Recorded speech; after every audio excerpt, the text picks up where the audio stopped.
ఇకపోతే స్వరూప శాస్త్రం తర్వాత అనాటమీ అంతర్నిర్మాణ శాస్త్రం ఇచ్చినాడు. ఆవరణ శాస్త్రం అనేటువంటిది ఉంది. మైక్రోబియల్ వరల్డ్ అన్నాడు, సూక్ష్మ జీవ ప్రపంచం అన్నాడు. ఈ సూక్ష్మజీవ ప్రపంచాన్ని అంటే దీంట్లో సూక్ష్మజీవ ప్రపంచంలో మనకు ఏముంది అంటే ఈ సూక్ష్మజీవ ప్రపంచంలో ఉపోద్ఘాతం ఉంటుందండి. సూక్ష్మజీవ ప్రపంచం ఉపోద్ఘాతం చాలా కీలకం. ఇది ప్రతిదానికి ఉపోద్ఘాతం ఉంటుంది.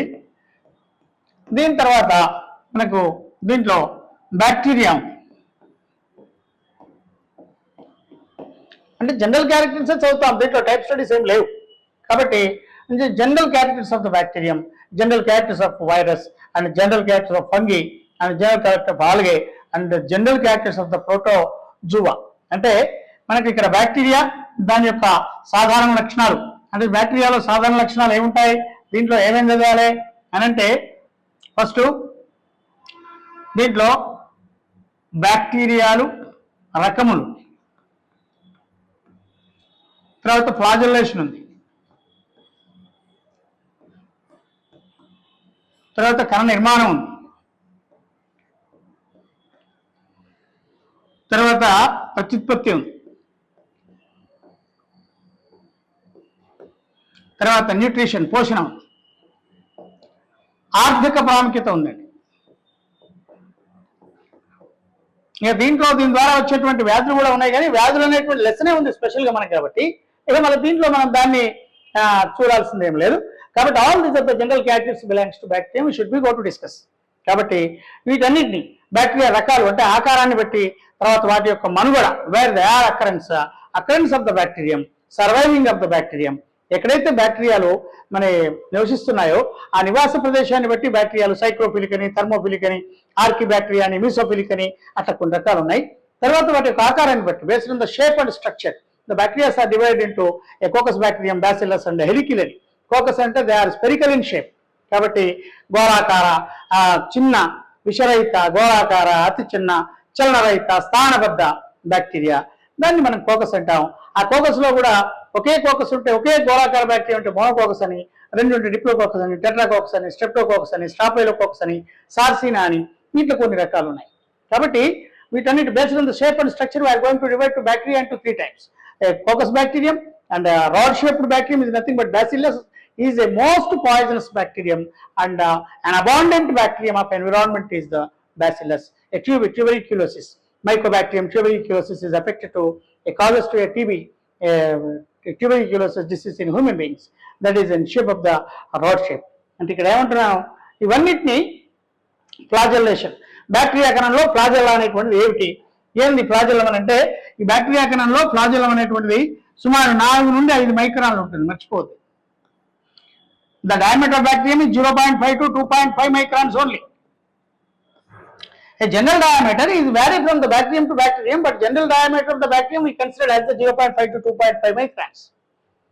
అయితే దాని డయామీటర్ ఎంత ఉంటే దీని బ్యాక్టీరియా కషాభం కూడా ఎంత ఉంటుంది. కషాభాన్ని కూడా లీవెన్ హాక్ అనేటువంటి శాస్త్రవేత్త గుర్తించాడు. నేను ఏమంటున్నానంటే, generally we are going to discuss what they prescribed in the syllabus అనేటువంటి సిలబస్ లో ఇచ్చినటువంటి అంశాలను అట్లా అట్లా స్ఫురించుకుంటూ వెళ్తున్నాం తప్ప దీన్ని ఒక్కొక్కదాన్ని చెప్పడానికి అవర్స్ టుగెదర్ టైం అవసరం అవుతుంది. కాబట్టి ఇప్పుడు ఇక్కడ బ్యాక్టీరియాని తీసుకున్నప్పుడు ఈ బ్యాక్టీరియాలో ఏముందనంటే, బ్యాక్టీరియాలో రకాలు ఉన్నాయి. అంటే కోకస్ బ్యాక్టీరియానా, బ్యాసిలసా, హెలికిల్ బ్యాక్టీరియానా, సర్పులాకార బ్యాక్టీరియానా, అరసున్న బ్యాక్టీరియానా, నెలవంక బ్యాక్టీరియానా, అర్ధచంద్రాకార, ఇవన్నీ కూడా వీటిని మనం generalisedly the general characters what we need for getting a success. కాబట్టి దీంట్లో మనం డిస్కస్ చేస్తాము. తర్వాత వీటి తర్వాత మనకు బ్యాక్టీరియా తర్వాత ఉన్నది ఏంటంటే వైరస్. ఇది ఒక రెండవ అంశం. ఈ వైరస్లో కూడా వైరస్కు బ్యాక్టీరియాకు మధ్య ఉండేటువంటి భేదం ఏంది, అసలు what is the differentiation in between bacteria and virus. ఇది మనం చూస్తే కనుక బ్యాక్టీరియాను తీసుకున్నప్పుడు బ్యాక్టీరియాలో ఉంగరమాకృతిలో ఉండేటువంటి డిఎన్ఏ ఉంటుంది. నేను లెరెబర్గ్ అనేటువంటి శాస్త్రవేత్త ఈకోలీలో గుర్తించినాడు మొదట. ఈ ఉంగరమాకృతి డిఎన్ఏను ప్లాస్మిడ్ అంటారు. దీనిపైన 25 నుండి 30 జన్యువులు ఉంటాయి. జెనెటిక్ ఇంజనీరింగ్ లో దీన్ని వాహకంగా వాడతారు. ఆ జీవశాస్త్రంలో ఆధునిక పోకళ్ళు అనేటువంటి లెసన్లో ఈ జెనెటిక్ ఇంజనీరింగ్ ప్రక్రియ DNA పరిజ్ఞానం ఉంది. దాంట్లో దీన్ని మనం కూలంకుషంగా నేర్చుకుంటాం. అయితే ఈ బ్యాక్టీరియాలో జన్యు పదార్థం ఉంగరవాకృతిలో ఉంటుంది. ఈ జన్యు పదార్థం అనేటువంటిది దీంట్లో 25 నుంచి 30 జన్యువులు ఉంటాయి. అయితే దీంతో పాటు జీవ పదార్థం కూడా ఉంటుంది. అంటే బ్యాక్టీరియాలో 2 రకాల పదార్థాలు, ఒకటి జన్యు పదార్థం ఉంటుంది, రెండవది జీవ పదార్థం, రెండు ఉంటాయి. జీవ పదార్థం ఉండడం వల్ల ఏమేమి ఉంటాయి అంటే పెరుగుదల ఉంటుంది, ప్రత్యుత్పత్తి ఉంటుంది, చలనం ఉంటుంది, క్షోభ్యత్వం ఉంటుంది. దీని తర్వాత గుర్తించినటువంటి వైరస్ని తీసుకున్నప్పుడు వైరస్లో జన్యు పదార్థమే ఉంటుంది. దీంట్లో జన్యు పదార్థమే తప్ప జీవ పదార్థం లేదు ఉంటుంది. దీంట్లో జీవ పదార్థం లేదు. జీవ పదార్థ లక్షణాలు ఏంది? జీవక్రియ, అంతే కదా. జీవక్రియలు అంటే ఏంది? జీవక్రియలు అంటే అదే చలనము, పెరుగుదల, ప్రత్యుత్పత్తి, క్షోభ్యత్వం. కాబట్టి జీవక్రియలు ఉండవు. ఎందుకు ఉండవు? జీవ పదార్థం లేదు. జీవ పదార్థం లేదు కాబట్టి జీవక్రియలు లేవు. కాబట్టి జీవక్రియలు అంటే 4 కాబట్టి ఈ బ్యాక్టీరియాలో వైరస్లో చలనం లేదు, వైరస్లో పెరుగుదల లేదు, వైరస్లో ప్రత్యుత్పత్తి లేదు. కానీ ప్రత్యుత్పత్తికి ప్రత్యామ్నాయమైనటువంటి మనకు జీవిత చక్రం ఉందన్నమాట.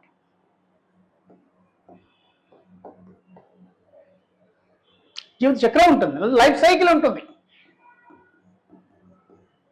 లైఫ్ సైకిల్ అయినా ప్రత్యుత్పత్తి అయినా డైరెక్ట్ అండ్ ఇండైరెక్ట్, కుడి ఎడమగా వీటి ధర్మం అంతా ఒకటే. కాబట్టి వాటి యొక్క లైఫ్ స్పాన్లో వాటి యొక్క సంఖ్యను పెంచుకోవడం. అందుకని ఇక్కడ నేనేమంటున్నానంటే బ్యాక్టీరియాకు వైరస్కు మధ్య ఉండేటువంటి భేదం. In bacteria we can see the protoplasm including genetic material.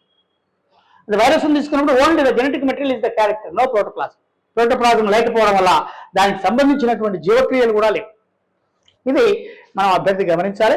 అయితే జీవక్రియలు లేవు అని అంటే చలనం ఉండదు. వైరస్లో చలనం లేదు. ఎందుకు లేదు? జీవ పదార్థం లేదు. చలనం అనేటువంటిది జీవ పదార్థం యొక్క లక్షణం. పెరుగుదల అనేటువంటిది జీవ పదార్థం యొక్క లక్షణం. ప్రత్యుత్పత్తి అనేటువంటిది జీవ పదార్థం యొక్క లక్షణం. దీన్ని చాలాసార్లు క్వశ్చన్ చేస్తాడు. ప్రత్యుత్పత్తి దీని లక్షణం అంటాడు.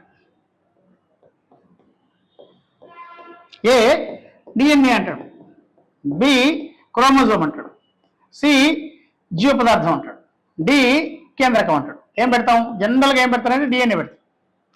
అంటే ప్రత్యుత్పత్తిలో పాల్గొనేది డిఎన్ఏనే కానీ ప్రత్యుత్పత్తి అనేటువంటిది డిఎన్ఏ లక్షణం కాదు. దేని లక్షణం ఇది? జీవ పదార్థం యొక్క లక్షణం. కాబట్టి ప్రత్యుత్పత్తి జీవ పదార్థం యొక్క లక్షణం. కానీ ప్రత్యుత్పత్తిలో పాల్గొనేటువంటిది అనుకున్నప్పుడు అది డిఎన్ఏ. ఇంకా క్రోమోజోమ్ డిఎన్ఏ కేంద్రకం ఇస్తే డిఎన్ఏ పెడతాం, డిఎన్ఏ అయిపోతే క్రోమోజోమ్ పెడతాం, క్రోమోజోమ్ అయిపోతే కేంద్రకం పెడతాం. కాబట్టి ఇప్పుడు నేను ఇక్కడ ఏమంటున్నానంటే ఈ జీవ పదార్థం అంటే దాని లక్షణాలు ఇవి. కాబట్టి ఇక్కడ ఈ బ్యాక్టీరియాను తీసుకున్నప్పుడు దీంట్లో మనకు 2 ఉంటాయి. వైరస్ను తీసుకున్నప్పుడు కేవలం జన్యు పదార్థం ఉంటుంది. ఇక్కడ ఇంకొక అంశాన్ని మనం గమనిస్తే ఈ జన్యు పదార్థం అనేటువంటిది వ్యాధికారకంగా ఉంటుంది. వ్యాధిని కలుగజేసేది ఏంది? వ్యాధిని కలుగజేసేటువంటిది జన్యు పదార్థం, జీవ పదార్థం కాదు. ఒకవేళ మనం ఏదన్నా యాంటీబయాటిక్ అప్లై చేస్తే అది జీవక్రియలను విచ్ఛిన్నం చేస్తుంది, 4ని విచ్ఛిన్నం చేస్తుంది. 4 అంటే జీవ పదార్థాన్ని విచ్ఛిన్నం చేస్తుంది యాంటీబయాటిక్. మరి వైరస్లో ఒకవేళ ఏమైనా వైరస్ ద్వారా వచ్చేటువంటి వ్యాధికి నువ్వేదన్నా కనుక యాంటీబయాటిక్ అప్లై చేస్తే అది జీవ పదార్థాన్ని విచ్ఛిన్నం చేస్తుంది. మరి ఇలా జీవ పదార్థమే లేదు కదా. కాబట్టి జీవ పదార్థం లేనప్పుడు విచ్ఛిన్నం చేసేదాన్ని విచ్ఛిన్నం చేయలేము. కాబట్టి అంటే అర్థం ఏంటంటే వైరస్ని అందుకోసమే సజీవులకు నిర్జీవులకు మధ్యస్థ జీవిగా పరిగణిస్తారు. ఇది mediator in between biotic and abiotic substrates అనమాట. ఎందుకని అతిదేయ వెలుపల ఉన్నప్పుడు దాంట్లో జీవక్రియలు లేవు. అతిదేయ లోపలికి పోయినప్పుడు అతిదేయ డిఎన్ఏను తన ఆధీనంలో తీసుకొని తనకు కావలసినటువంటి జీవక్రియల్ని అతిదేయ డిఎన్ఏ ద్వారా అతిదేయ రైబోజోమ్ల పైన మనకు కావలసినటువంటి ప్రోటీన్ను తయారు చేసుకుంటుంది. కాబట్టి is a mediator in between biotic and abiotic substrates అనమాట. కాబట్టి వైరస్ అనేటువంటిది సజీవులకు నిర్జీవులకు మధ్యస్థ జీవరాశి. కానీ ఇప్పుడు బ్యాక్టీరియాకు వైరస్కు మధ్యస్థ జీవి ఏంటంటే మైకోప్లాస్మా. ఇది కూడా చూడాలి. కాబట్టి నేను ఏమంటున్నానంటే ఈ బ్యాక్టీరియా జనరల్ క్యారెక్టర్స్, దీంట్లో ఇంకోటి కూడా ఉందండి. ఈ బ్యాక్టీరియా జనరల్ క్యారెక్టర్స్ లో క్లాసిఫికేషన్ కూడా ఉంది, వర్గీకరణ కూడా ఉంది. దీన్ని నెగోలి అనేటువంటి శాస్త్రవేత్త మనకు సైజోమైస్టిస్ అనేటువంటి తరగతిలో కొన్ని క్రమాలను ఇచ్చినాడు, ఆర్డర్స్ ఇచ్చినాడు. దాంట్లో మనకు కొన్ని క్యారెక్టర్స్ ఉన్నాయి. సూడో ఇట్లా మనకు కొన్ని బ్యాక్టీరియా క్యారెక్టర్స్ అన్ని కూడా దీంట్లో అధ్యయనం చేస్తాము. అలాగే ఇప్పుడు శిలీంధ్రం ఉంది, శైవలం ఉంది. దీంట్లో చూస్తే మనకు బ్యాక్టీరియా వైరస్ తర్వాత ఉన్నది శిలీంధ్ర, శైవలం. దీన్ని చూడాలి. శిలీంధ్రముల యొక్క సాధారణ లక్షణాలు, శైవలంలో సాధారణ లక్షణాలు చూస్తాం. అసలు శైవలం శిలీంధ్రం అంటే ఏంటంటే, ఇప్పుడు వృక్షరాజ్యం ఉందండి. ఈ వృక్షరాజ్యాన్ని పుష్పం ఉన్నదా లేదా అనేటువంటి ఆధారంగా పుష్పించే మొక్కలు,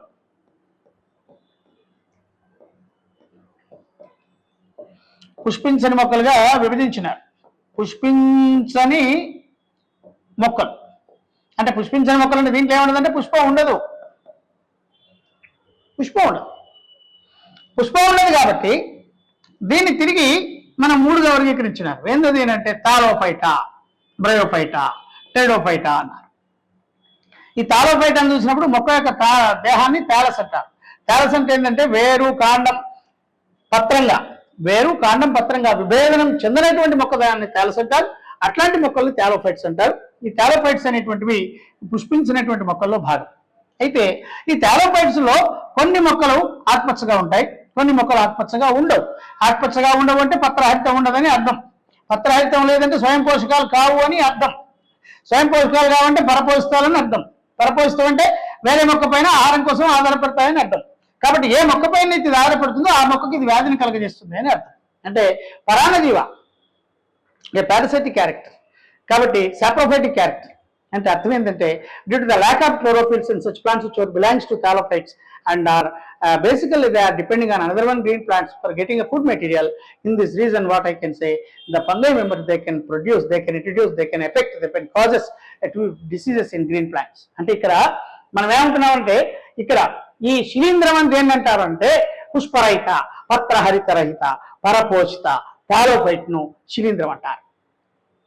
పుష్పరహిత, పత్రహరిత సహిత, స్వయం పోషక థాలోఫైట్ ను శైవలం అంటారు. కాబట్టి ఈ శైవలాలు, శిలీంధ్రాలు వీటి యొక్క అధ్యయనాన్ని మనం ఈ సాధారణ లక్షణాల కింద మనం నేర్చుకోవాల్సినటువంటి అంశం ఉందని మనకు ప్రభుత్వం సిలబస్ లో చేర్చింది. దీంట్లో మరి సూక్ష్మ జీవ ప్రపంచంలో మనకేం తెలుసు అంటే ఏం కావాలంటే ఉపోద్ఘాతం కావాలి, ఉపోద్ఘాతం కావాలి. ఉపోద్ఘాతం తర్వాత మనకు బ్యాక్టీరియా సాధారణ లక్షణాలు, సాధారణ లక్షణములు కావాలి. సాధారణ లక్షణాలు అంటే దీంట్లో మనకు తెలుసు కదా, మనకు వర్గీకరణ ఉంది, కణ నిర్మాణం ఉంది, అదే కణములు రకములు ఉంది, కణ నిర్మాణం ఉంది, ప్రత్యుత్పత్తి, పోషణతో పాటు ఆర్థిక ప్రాముఖ్యత. ఇది ఈ కణ నిర్మాణంలోనే ఫ్లాజెల్లేషన్ వస్తుంది అనమాట. కణ నిర్మాణం ఫ్లాజెల్లేషన్ కూడా అనుకోవచ్చు.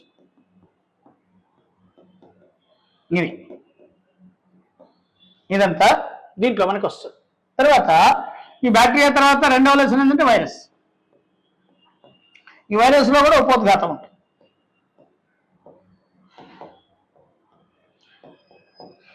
రకములు ఉంటుంది. దీంట్లో 3 ఉన్నాయి. విరియన్, వైరాయిడ్, ప్రియాన్, ఈ 3 ఉన్నాయి అన్నమాట. ఈ 3టిని చూసుకుంటే ద టైప్స్ ఆఫ్ వైరస్. ఇది మనకు తర్వాత స్ట్రక్చర్ ఆఫ్ వైరస్,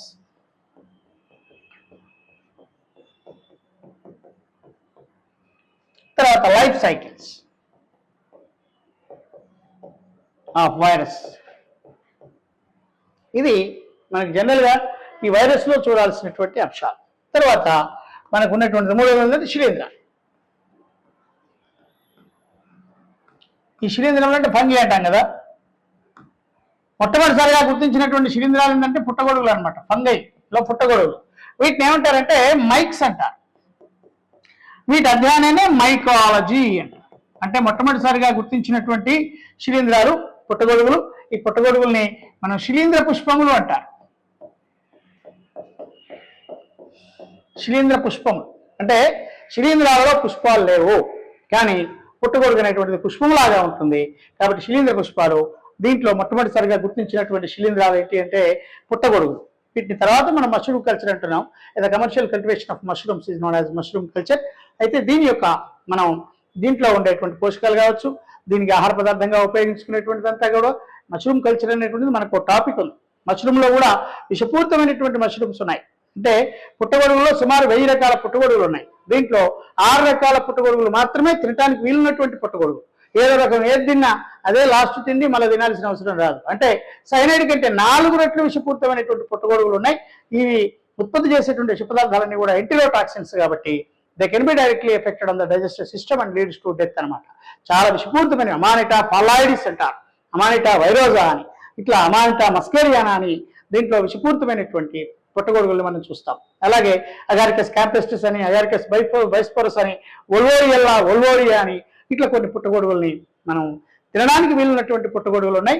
పుట్టగొడుగుల్లో మనకు కావలసినటువంటి పోషక మూలకాలు, పోషక పదార్థాలు, తర్వాత దీంట్లో కొలెస్ట్రాల్ లేదు, 0 ఉంటుంది కొలెస్ట్రాల్. కాబట్టి దీన్ని మాంసానికి ప్రత్యామ్నాయంగా అద్భుతమైనటువంటి ఫుడ్గా మనం తీసుకునేటువంటి అవకాశం ఉంది. కాబట్టి డిఎస్సి అభ్యర్థి పుట్టగొడుగుల పెంపకం పైన అవగాహన ఉండాలనేటువంటిది ప్రభుత్వం యొక్క ఆలోచన. కాబట్టి దీంట్లో మనకు సిలబస్లో చేర్చినారు. అయితే ఈ శిలీంధ్రాలకు సంబంధించినటువంటి సాధారణ లక్షణాలు,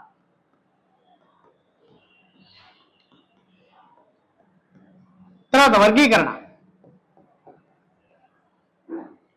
ప్రత్యుత్పత్తి,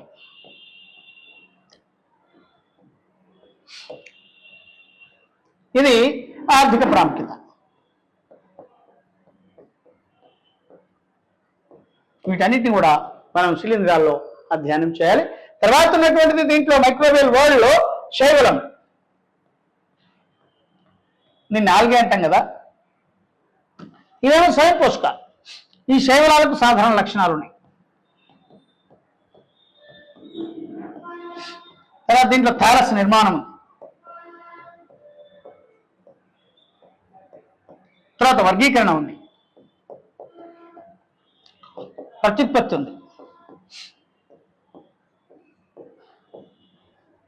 ఆర్థిక ప్రాముఖ్యత ఉంది.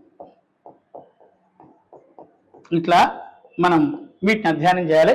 శైవలం అనేటువంటిది స్వయం పోషకమే కానీ పరపోషితం కాదు. కానీ ఈ శైవలాలలో మనకు మొదటి తరగతి క్లోరోఫైసైన్, ఈ క్లోరోఫైసైలో ఒక శ్రేణి ఉంది, అదే ఒక క్రమం ఉంది, కీటోపోరేల్స్ అని.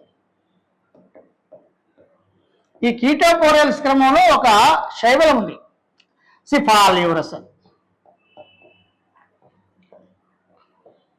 దీంట్లో కూడా 2 జాతులు ఉన్నాయి, సిఫాల్యూరస్ వైరసెన్స్, దీంట్లో సిఫాల్యూరస్ పారాసైటికా ఇది. కాబట్టి ఈ సిఫాల్యూరస్ అనేటువంటిది పరాన్నజీవ శైవలం. అంటే మొత్తం శైవలాలలో ఒకే ఒక పరాన్నజీవ శైవలం ఉంది. అదేమిటి అంటే అది ఈ కీటోపోరెల్స్ క్రమానికి చెందినటువంటి సిఫాల్యూరస్ అనేటువంటి శైవలము. ఇది పరాన్నజీవ శైవలము. ఇది దీంట్లో కూడా 2 జాతులు ఉన్నాయి, సిఫాల్యూరస్ వైరసెన్స్ అని, సిఫాల్యూరస్ పారాసైటికా అని. ఈ సిఫాల్యూరస్ వైరసెన్స్ అనేటువంటి జాతి టీ మొక్క పైన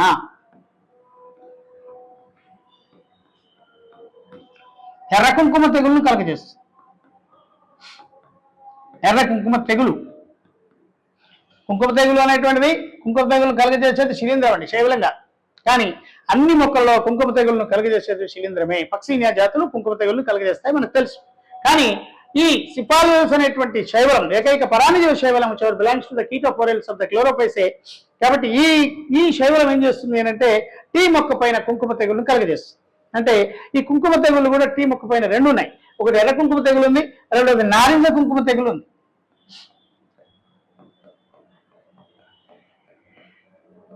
ఇది జనరల్ గా టూకీగా చెప్తున్నాను. దీంట్లో ఒక్కొక్క లెసన్ తీసుకొని ఎడమర్చి దీన్ని మనం అధ్యయనం చేయాలి. స్కూల్ అసిస్టెంట్ ఉద్యోగం అనేటువంటిది equal to MRO job. Judicial powers ఉండవు, కానీ మనం టీచర్ పోస్ట్ అనేది చాలా పవర్ఫుల్. కాబట్టి అంత ఈజీగా స్కూల్ అసిస్టెంట్ ఉద్యోగం వస్తుందని మనం అనుకోవాల్సినటువంటి పరిస్థితులు ప్రస్తుతం లేవు. కాబట్టి దీన్ని చాలా స్పష్టంగా నేర్చుకోవాలి. ఎంట్రన్స్కి సంబంధించినటువంటి మెటీరియల్ని మనం సమీకరించుకొని గ్యాదర్ చేసుకొని దాన్ని చదవాల్సినటువంటి అవసరం ఉంది. ఇది ఆ దిశలో భాగమే. ఇదంతా టీ మొక్క పైన కుంకుమ తెగులను కలగజేసేది ఏంటి అంటే ఇంట్లో ఈ సిఫాల్యూరస్. అయితే ఈ ఎర్ర కుంకుమ తెగులు కలుగజేసేది ఏంటంటే సిఫాలియోరస్ వైరసెన్స్ అనేటువంటిది కలుగజేస్తుంది. ఈ నారింజ కుంకుమ తెగులు కలుగజేసేది ఏంది అని అంటే సిఫాలియోరస్ పారాసైటికా. ఇది నారింజ కుంకుమ తెగులు కలుగజేస్తుంది. ఇంత స్పష్టత కావాలి. ఇది తప్ప మిగిలినటువంటి ఏది కూడా మనకు తెగులను కుంకుమ తెగులను కలగజేయరు. కాబట్టి కుంకుమ తెగులను కలగజేసేది ఏదో అనుకుంటున్నాం, కుంకుమ తెగులను కలుగజేసేది శిలీంధ్రం. కానీ ఇది మాత్రం ఈ నారింజ కుంకుమ తెగులు, ఇది మన వెర్ర కుంకుమ తెగులు రెండింటిని కలుగజేసేది ఏమిటి అని అంటే అది సిఫాలియోరస్ జాతి ఒకే ఒక శైవలము, ప్రాణజీవ శైవలం ఇది. కాబట్టి ఈ శైవలాల్లో ఆర్థిక ప్రాముఖ్యత ఏముంది? మన గెరుపు శైవలాల నుండి అగార్ అగార్ అనేటువంటి ఒక జిలాటినస్ సబ్స్టేట్, నత్రజని రహితమైనటువంటి సెల్యులోజ్తో కూడినటువంటి జలీడియం, జైగార్డినం, గ్రాసిలేరియా అనేటువంటి ఎరుపు శైవలాల కణకవచం నుంచి లభించేటువంటి నత్రజని లేనటువంటి సెల్యులోజ్తో కూడినటువంటి జిలాటినస్ పదార్థాన్ని అగార్ అగార్ అంటారు.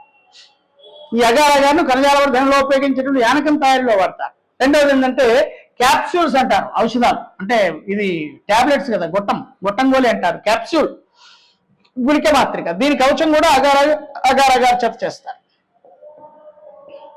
ఎందుకని దీంట్లో నత్రజని ఉండదు. కాబట్టి మూత్రపిండాలు ఉడకట్టలేనటువంటి మూలకం కూడా నత్రజని. అంటే జంతు మాంసంలో ఉండేటువంటి అమైనో ఆమ్లంలో నత్రజని ఉడకట్టేటువంటి సామర్థ్యం మూత్రపిండానికి తక్కువగా ఉంటుంది. అందుకని మూత్రపిండాలపైన బరువు పడకుండా, మూత్రపిండాలు ఇబ్బంది పడకుండా మనకు ఈ గొట్టంగోల యొక్క కవచాన్ని అగార్ అగార్ చేత చేస్తారు. ఇట్లా మనకు శైవలాల నుంచి వచ్చేటువంటి బెనిఫిట్స్ ఏవైతే ఉన్నాయో వాటన్నిటినీ కూడా ఈ జనరల్ క్యారెక్టర్స్ లో ఒక డిఎస్సి అభ్యర్థి వీటన్నిటిని కూడా అవపోసన పట్టాల్సినటువంటి అవసరం ఉంది. ఇప్పుడు చూడండి, ఒక క్వశ్చన్ దీంట్లో గతంలో చూస్తే, ఇప్పుడు టీ మొక్క పైన కుంకుమ తెగులు అంటాడు. టీ మొక్క పైన కుంకుమ తెగులు ఇది అంటే ఏ శిలీంధ్రం, B virus, C bacteria, D శైవలం. అంటే ఏం పెడతాం? అలాగే అంటే ఏం పెడతాం అంటే ఇది పెట్టాం, ఇదే పెడతాం.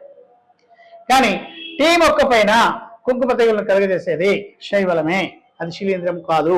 మిగిలినటువంటి అన్ని మొక్కల పైన కుంకుమ తెగులను కలుగజేసేది శిలీంద్రమే కానీ శైవలం కాదు. కాబట్టి కాఫీ మొక్క పైన కూడా కుంకుమ తెగులు ఉంది, హెమీలియా వ్యాస్టాస్టిక్స్ అంటారు. ఈ హెమీలియా వ్యాస్టాస్టిక్స్ అనేటువంటి శిలీంద్రము కాఫీ మొక్క పైన కుంకుమ తెగులను కలుగజేస్తుంది.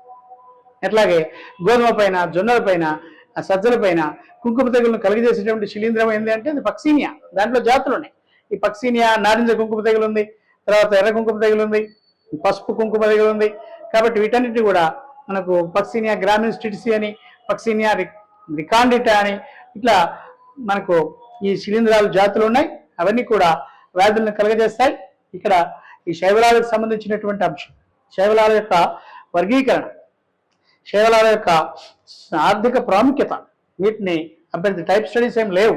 కాబట్టి క్లోరెల్లా గురించి రాయండి అంటే క్లోరెల్లా అనేది అదే బయో రెమిడియేషన్లో పాల్గొంటుంది. అంటే మొక్కలను ఉపయోగించి పర్యావరణాన్ని, కలుషితమైన పర్యావరణాన్ని పరిశుభ్రం చేయడాన్ని బయో రెమిడియేషన్ అంటాం కదా. ఈ బయో రెమిడియేషన్లో పాల్గొనేటువంటి శైవలంలో మొదటిది క్లోరెల్లా పైరిడినోజా. అనేక శరీర ధర్మ ప్రక్రియల్లో ఉపయోగించినటువంటి, ప్రయోగాల్లో ఉపయోగించినటువంటి శైవలం కూడా క్లోరెల్లా పైరిడినోజా. కిరణజన్య సమీకరణ సీతి వలయం, దాన్నే మనం కెల్విన్ వలయం అంటారు.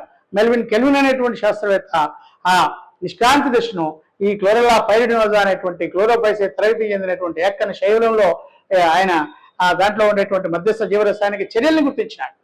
అలాగే క్రెబ్స్ వలయం, సర్ హాన్స్ క్రెబ్స్ అనేటువంటి శాస్త్రవేత్త, the Krebs cycle what ever it is located in the matrix of the mitochondria, the middle reactions was explained by the fellow in, దీంట్లోనే ఈ క్లోరెల్లా పైరిడినోజాలో ఆయన ఆవిష్కరించినాడు. నేనేమంటున్నానంటే చాలా వృక్ష శరీర ధర్మశాస్త్ర జీవక్రియ ప్రయోగాలలో ఉపయోగించినటువంటి శైవలంగా క్లోరెల్లాకు క్రెడిబిలిటీ ఉంది. కాబట్టి ఈ క్లోరెల్లాలో లైంగిక ప్రత్యుత్పత్తి లేదు.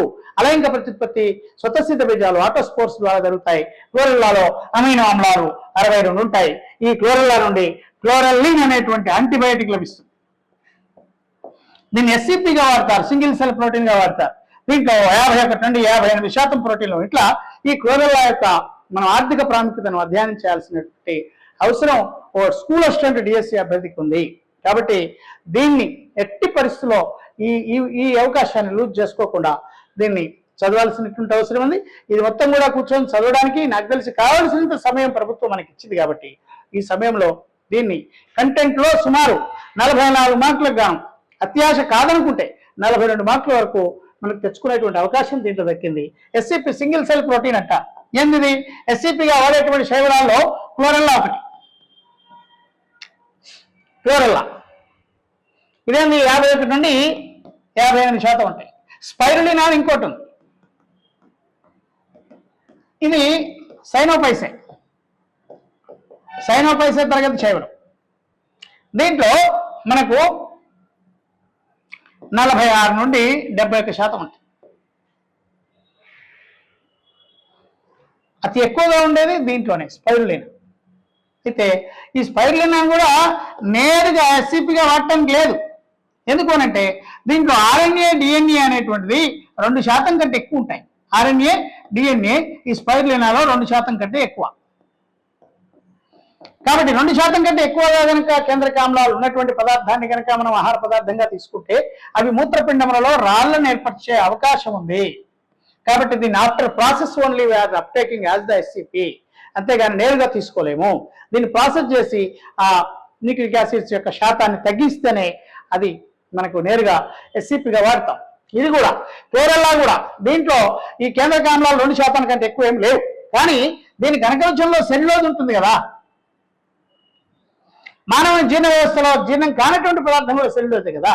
కాబట్టి ఈ సెల్యులోజ్ని జీర్ణం చేయలేం. కాబట్టి ఆ ప్రాసెస్ ద్వారా సెల్యులోజ్ని రిమూవ్ చేసిన తర్వాత మిగిలిన దాన్ని ఎస్సిపిగా వాడతారు. అంటే నేను ఏమంటున్నా, క్లోరెల్లా పైరినోజా కావచ్చు, స్పైరులినా కావచ్చు, మనం వాడేటువంటి ఎస్సిపిలలో అవి నేరుగా వాడలేము. స్పైరులినాలో 2% కంటే ఎక్కువ ఈ ఆర్ఎన్ఏ డిఎన్ఏ కేంద్రక ఆమ్లాలు ఉండటం వల్ల వాటిని కనుక నేరుగా తీసుకుంటే అవి మనకు మూత్రపిండాల్లో మూత్రాశయంలో మనకు రాళ్ళు స్టోన్స్ ఏర్పడేటువంటి అవకాశం ఉంది. కాబట్టి దీన్ని after process only we can use as SCP. SCP అంటే సింగిల్ సెల్ ప్రోటీన్. అంటే ఏంటంటే ఏకకణ లేదా బహుకణ జీవుల యొక్క జీవ పదార్థాన్ని నేరుగా ప్రత్యక్షంగా లేదా పరోక్షంగా ప్రోటీన్గా వాడితే దాన్ని ఎస్సిపి అంటారు. కాబట్టి ఈ ఎస్సిపిగా వాడేటువంటి వాటిలలో చాలా కొన్ని బ్యాక్టీరియాలను కూడా వాడతాం. అలాగే ఈ సైనోపైసే తరగతి శైవలాలను వాడతాం. అలాగే ఈ ఇక్కడ మనకు ఏది ఈ క్లోరెల్లాను వాడతాం. ఈ క్లోరెల్లా అనేటువంటిది క్లోరోపైసే తరగతికి చెందినటువంటి ఏకకణ శైవలం. దీన్ని సివేజ్ ట్రీట్మెంట్లో కూడా వాడతారు. క్లోరెల్లా పైరినోజాను సివేజ్ అంటాం. సివేజ్ అంటే రసాయనిక మురుగునీరుతో కలిగిన నీరు, అంటే రసాయనిక వ్యర్థ పదార్థాలను కలిగిన నీటిని సివేజ్ అంటారు. దీని క్లీనింగ్ లో క్లోరెల్లాను వాడతారు. తర్వాత అంతరిక్షయానం, అద్భుతమైనటువంటి బిట్ ఇది. అంతరిక్షయానంలో ద సోర్స్ ఆఫ్ ఆక్సిజన్ కొరకు కూడా క్లోరెల్లాను వాడతారు. ఇట్లా మనం ఈ అంశాలు ఏవైతే అంశాలు మనకి ఇచ్చినాడో వాటన్నిటిని క్రోడీకరించుకొని నిబిడీకరించుకొని మనం వాటిని ఎనలైజ్ చేసుకుంటూ వెళ్ళాలి. ఒక్కొక్క లెసన్కు నాకు తెలిసి ఒక 30 గంటలు, ఒక 25 గంటలు, ఒక 20 గంటల ఎనాలిసిస్ ఉంటుంది. దీన్నంతా మనం తీసుకుంటే దీని నుండి మనకు ఆ నోట్స్ మేకప్ చేసుకొని దాని ద్వారా నేను 3 రోజులు మెంటర్షిప్, లైవ్ మెంటర్షిప్ ఇస్తూ ఆ మిగిలినటువంటి 3 రోజులు మీకు క్వశ్చన్ పేపర్ని ఎగ్జామ్ పెట్టుకుంటే ఏమైతే లెసన్ చెప్పినాము, ఫోటోసింథసిస్ చెప్పినాము, దాని లెసన్ సంబంధించిన ఎగ్జామ్ పేపర్స్ మీకు ఆన్లైన్లో ప్రొడ్యూస్ చేస్తాం. వాటిని చదవాలి, వాటిని రాయాలి. తప్పులు ఏమైనా ఉంటే ఆన్సర్ నా నుండి తీసుకోవచ్చు.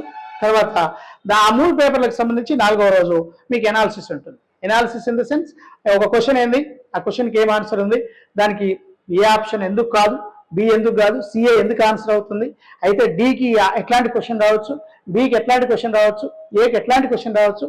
ఇదంతా సైంటిఫిక్ ఎనాలిసిస్ ద్వారా ఒక్కొక్క క్వశ్చన్ నుంచి ఇచ్చినటువంటి 4 ఆప్షన్స్కు 4 క్వశ్చన్స్ అక్కడనే నేను ఫ్రేమ్ చేసి ఆ 4గిట్లో ఏదైతే ఆ క్వశ్చన్కి ఆన్సర్ ఉందో దాన్ని మీకు నోటిఫై చేసి దీన్ని విపులీకరించి ఎందుకు అవుతుంది, ఎందుకు కాదు. ఇప్పుడు క్వశ్చన్కి ఆన్సర్ ఏ, మరి బి ఎందుకు కాదు, అయితే బికి ఏం క్వశ్చన్ ఉంటుంది, అది అక్కడనే నేను మీకు చెప్పేస్తాను. ఇట్లా మనం క్వశ్చన్ పేపర్స్ అన్నీ కూడా అంటే చాప్టర్ వైజ్గా క్వశ్చన్ పేపర్స్ని మీకు అందుబాటులోకి తీసుకొస్తాం. వాటిని ఎనాలిసిస్ చేస్తూ, వాటిని ఆన్సరింగ్ చేస్తూ, వాటికి కావాల్సినటువంటి లోటుపాట్లను సరిదిద్దుతూ, మీతోటి చదివిస్తూ, ప్రాక్టీస్ చేస్తూ నేను ఈ లిమిట్ ఆఫ్ టైంలో మీ ముందుకు ఈ మొత్తం సిలబస్ని తీసుకొస్తాను.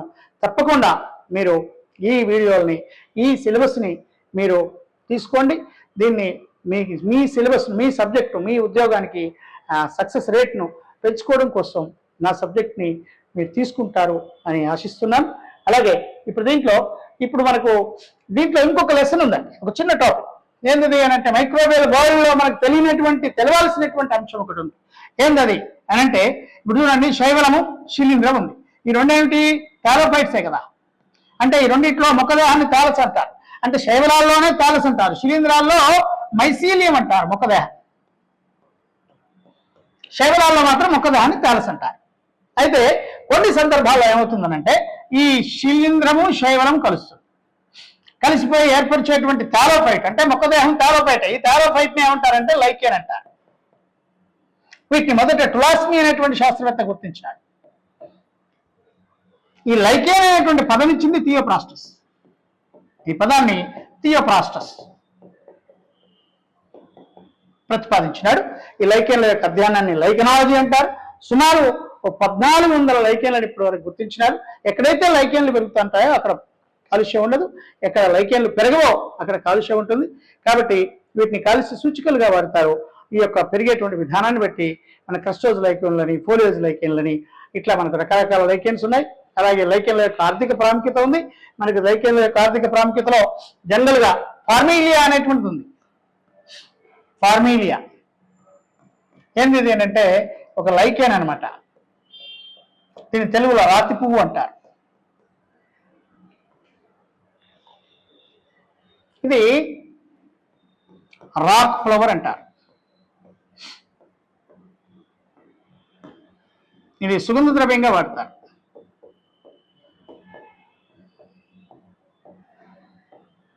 అంటే బిర్యానీ తయారీలో వాడతారు. పలావ్ అంటాం కదా, ఆయిల్ రైస్, బిర్యానీ తయారీలో దీన్ని వాడతారు. రాక్ ఫ్లవర్ అంటారు. అయితే ఈ ఉమ్మడి తెలుగు రాష్ట్రాలతో పాటు కర్ణాటకలోని బళ్ళారి జిల్లాలో ఎక్కువగా వాడతారు.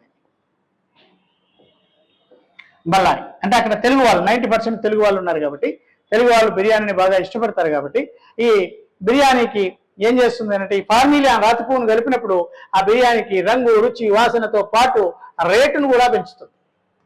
దీన్ని ఫార్మీలియా రాతి పువ్వు అంటారు. ఇది లైకేన్. అట్లనే మనకు పెల్టిజరా కానీనా అని ఇంకొక లైకేన్. పెల్టిజరా కానీనా ఇది ఒక లైకేన్. దీన్ని హైడ్రోఫోబియా, దీనికి మనం ఏమంటామంటే రేబిస్ అంటాం కదా, కుక్క కాటు, దీనికి ఔషధంగా వాడతారు. ఇట్లనే దీంట్లో క్లాడోనియా రేంజిఫెరీనా అని ఇంకోటి ఉంది. క్లాడోనియా రేంజిఫెరీనా.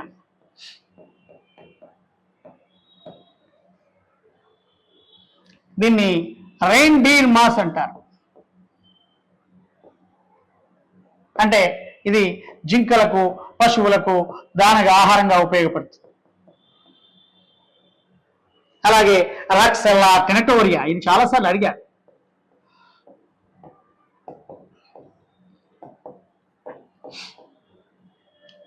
దీని థాలస్ నుండి ఆర్సిలిన్ అనే అభిరంజనం దొరుకుతుంది అన్నమాట, లభిస్తుంది. ఆర్సిలిన్ అను రంగు అభిరంజనం.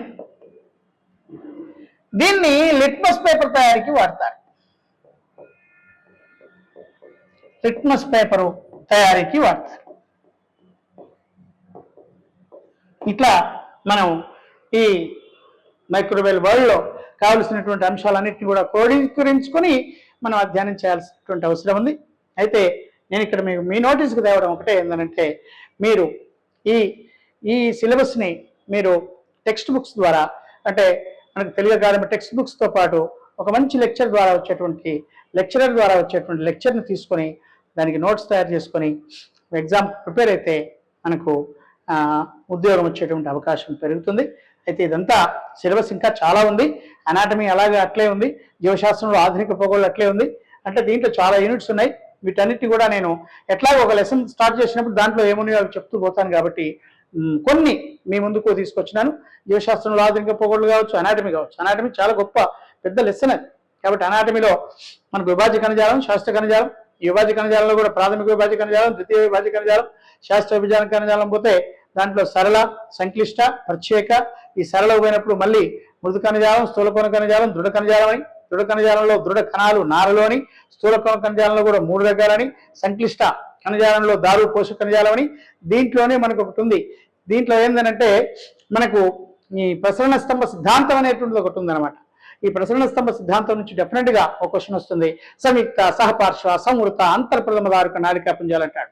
అంటే దీని అర్థం ఏంది? సంయుక్తం ఏంది, సహపార్శ్వం ఏంది, సంయుక్తం ఏంది, అంతర్ప్రథమ దారుకం ఏంది, బాహ్యప్రథమ దారుకం ఏంది, ఇదంతా కూడా అభ్యర్థి సబ్జెక్ట్ గా దీన్ని మింగిల్ చేసుకొని, అంటే అర్థం చేసుకొని, డైజెస్ట్ చేసుకొని దీంట్లో ఎగ్జామ్ పేపర్స్ ని బాగా రాస్తే కనుక మనకు కంటెంట్ లో నాకు తెలిసి 42 మార్కులు వస్తాయి. అంటే దీనికంతా మీ జువాలజీ, బయాలజీ అంతా, జువాలజీ లేదు మీ దాంట్లో. ఒకటి జువాలజీ టాపిక్ ఏంటి అంటే అది జంతు కణజాలం అనేటువంటిది ఒక ప్యూర్ జువాలజీ ఉంది. తర్వాత మనకు అది తప్పిస్తే మిగిలినంతా కూడా applied zoology. In the sense what I can say, the human physiology is not the part of zoology. అంటే మనకు మానవ శరీర ధర్మశాస్త్రం ఏదైతే అంతర్నిర్మాణం ఏదైతే ఉందో అది జువాలజీలో భాగం కాదు. బాటనిస్ట్ కానీ, జువాలజిస్ట్ కానీ, మైక్రోబయాలజిస్ట్ కానీ, లేకపోతే బయోటెక్నాలజిస్ట్ కానీ వీళ్ళందరూ కూడా దాన్ని చెప్పడానికి వీలుంది. అయితే దాని మీద మనం పట్టు సాధించి మాత్రమే చెప్పడానికి ప్రయత్నం చేయాలి. ఆ దిశలో భాగంగా నేను మీకు మొత్తం అంటే మనకు ఉన్నటువంటి మానవ శరీర ధర్మశాస్త్రంలో ఫస్ట్ పోషణ ఇచ్చాను. పోషణ దాన్ని చూస్తే ఇప్పుడు హ్యూమన్ ఫిజియాలజీ అంటే మానవ శరీర ధర్మశాస్త్రం ఇది చూస్తే దీంట్లో మనకేమి ఇచ్చినాడంటే ముందు పోషణ ఇచ్చినాడు. న్యూట్రిషన్ అంటాం. అంటే ఏంది న్యూట్రిషన్ అంటే? మానవుడు తనకు కావలసినటువంటి ఆహార పదార్థాలని సేకరించుకోవడాన్ని పోషణ అంటారు. సేకరించుకొని దాచుకుంటారా, తింటారా అంటే కొంతమంది తింటారు, కొంతమంది దాచుకుంటారు, అది వేరే విషయం. కానీ ఈ సేకరించుకోవడం, a gathering of the food materials what we need to our life, దాన్ని న్యూట్రిషన్ అంటారు. ఈ పోషణలో సేకరణలో ఏమేమి సేకరించుకుంటాడంటే కార్బోహైడ్రేట్స్ సేకరించుకుంటాడు. ఇది ఒక లెసన్ మనకు. కార్బోహైడ్రేట్స్ సేకరించుకుంటాడు, ప్రోటీన్లు సేకరించుకుంటాడు, క్రొవ్వులు సేకరించుకుంటాడు, విటమిన్లు సేకరించుకుంటాడు. ఇది లెక్క. ఈ 4 లెసన్సే 4 నుంచి ఒక్కొక్క క్వశ్చన్ అనమాట. అంటే హాఫ్ మార్కు. దీంట్లో నుంచే 2 క్వశ్చన్లు వస్తాయి, 2 మార్క్స్ వస్తాయి అన్నమాట. విటమిన్ నుంచి ఒక క్వశ్చన్ వస్తుంది, ప్రోటీన్ నుంచి ఒక క్వశ్చన్ వస్తుంది, క్రొవ్వుల నుంచి ఒక క్వశ్చన్ వస్తుంది, కార్బోహైడ్రేట్ నుంచి. అంటే ఒకవేళ ఇస్తే అది ఆర్డర్, ఇవ్వకపోతే ఈ లెసన్నే పక్కకు పెట్టచ్చు. అది మనం ఎగ్జామినర్ ఇష్టమే. కాబట్టి ఆప్షన్ ఉంది. ఇన్ కేస్ దాన్ని ఇన్వాల్వ్ చేస్తే మాత్రం ఇట్లా వస్తుంది, ఇన్వాల్వ్ చేయకుంటే దాన్ని ఎక్స్క్లూడ్ చేయవచ్చు. అది అన్ని లెసన్స్ని మనం క్వశ్చన్స్ ఫ్రేమింగ్లో ఇన్వాల్వ్ చేయాలని ఏం లేదు. కాబట్టి కొన్నిటిని అవాయిడ్ చేయవచ్చు.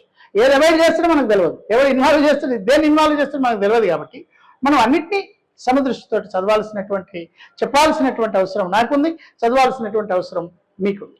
అయితే ఇప్పుడు ఇక్కడ పోషణ, ఈ పోషణలో ఇవన్నీ సేకరించుకొని ఏం చేస్తారంటే తింటాడు. తింటే అనేది జీర్ణమైంది. ఎట్లా జీర్ణమైందో తెలుసుకోమన్నాడు. కాబట్టి ఇది జీర్ణ వ్యవస్థ అన్నమాట. జీర్ణ వ్యవస్థలో జీర్ణమైన తర్వాత మిగిలినటువంటి కొంత పదార్థం ఉంటుంది, దాన్ని విసర్జించాలి. కాబట్టి విసర్జక వ్యవస్థ అన్నాడు.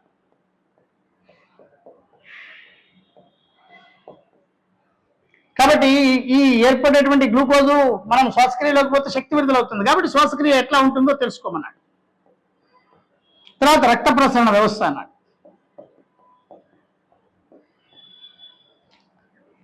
తర్వాత ఎండోక్రైన్ సిస్టమ్, అంతఃస్రావ గ్రంథి వ్యవస్థ అన్నాడు. అంతఃస్రావ గ్రంథి వ్యవస్థ అన్నాడు. రక్తం గ్రూపులు అన్నాడు. రకములు అన్నాడు. ఇట్లా మనకు వీటన్నిటిని కూడా మనం స్కెల్టన్ ఇవ్వలేదు, అస్థిపంజరం లేదు కాబట్టి ఇవ్వలేదు. ఇవన్నిటిని మనం హ్యూమన్ ఫిజియాలజీలో నేర్చుకుంటే ఒక్కొక్క దాని నుంచి ఒక్కొక్క క్వశ్చన్ వస్తుంది. అంటే 7 ఉన్నాయి, 7 ఆఫ్లు 3.5. ఇట్లా మనం ఒక్కొక్క దాన్ని ఇడమర్చి చదువుకుంటూ వెళ్ళాల్సినటువంటి అవసరం ఉంది. దీన్ని నేను 16th onwards we are going to start a mentorship. Before that one you should be go to listen the classes what I am explaining in a YouTube or in our channel. Then after you take the decision whether it is favor to you or not. If it is favor to you, just you make a call for that phone number. Just we will give an additional information what you need from our side. Right? దీన్ని నేను ఈ సిలబస్ను మిగిలినటువంటి సిలబస్ను ఇంకొక video ద్వారా, అంటే ఎక్కడైతే నేను ఒక రియల్గా లెసన్ని స్టార్ట్ చేయబోతున్నానో అప్పుడు ఆ యూనిట్ని మొదలుపెట్టి ఆ యూనిట్లో ఉండేటువంటి మొత్తం అంశాలని కూలంకుషంగా మీకు ముందిచ్చి ఆ తర్వాత లెసన్లోకి వెళ్తాను. ఇక ఇంకో వీడియోని దీని మీద అవసరమని నేను అనుకోవట్లేను. మిగిలినటువంటి లెసన్స్ని కూడా నేను ఇలాగే మీకు అనాలిసిస్ చేస్తూ వెళ్తాను. అయితే ఈ లెసన్స్ని కొన్ని ఇచ్చినాను అని కాదు, కాబట్టి ఈ సిలబస్ మీ దగ్గర ఎలా ఉంటుంది కాబట్టి రేపు మనం 16th నుండి మెంటర్షిప్లోకి వెళ్తాం. ఈ లోపల మీరు దీని మీద ఒక నిర్ణయం తీసుకొని ఒక పాజిటివ్ థాట్ తోటి ముందుకు వెళ్తారని, మీ అందరూ మంచి సక్సెస్ని పొందుతారని, మీరు ప్రభుత్వ ఉద్యోగంలోకి వెళ్తారని, దానికి నా సబ్జెక్ట్ సహకారం తీసుకుంటారని మనస్ఫూర్తిగా కోరుతూ నేను 16th నుంచి లెసన్ స్టార్ట్ చేస్తాను. తప్పకుండా నా వీడియోలను ఆదరించండి, నా సబ్జెక్ట్ని మీరు తీసుకొని మీ సక్సెస్ రేట్ పెంచుకోండి. దీనికి నేను తప్పకుండా మీకు మైక్రో లెవెల్లో, మాలిక్యులర్ లెవెల్లో మీకు ఏం కావాలనో అది సబ్జెక్ట్ పరంగా నేను ఇస్తాను. ఇది మీకు బాగా ఉపయోగపడుతుంది. కాబట్టి ఇక్కడ నేను ఆపేస్తాను. అంటే ఈ సిలబస్ని అనాలిసిస్ చేసేటువంటి ప్రోగ్రామ్ ఆపి ఇంకా ఎక్కువ చెప్తే మీకు కూడా బోర్ వచ్చే అవకాశం ఉంది. కాబట్టి ఎలాగో దీన్ని మనం స్టార్ట్ చేసి చెప్తాం కాబట్టి, అంటే నేను కొన్ని చెప్పినాను, ఆ మిగిలింది మీకు నేను తర్వాత ఇస్తాను. Okay, thank you for your watching. అంటే మీ అందరినీ ఈ వీడియో ద్వారా కలుసుకున్నందుకు, మీ అందరికీ నా సిలబస్ని ఈ వీడియోల ద్వారా ఇచ్చినందుకు చాలా ధన్యుణ్ణి. కాబట్టి దీన్ని 16th నుంచి నేను స్టార్ట్ చేయబోతున్నాను. Once again thank you for one and all. Thank you.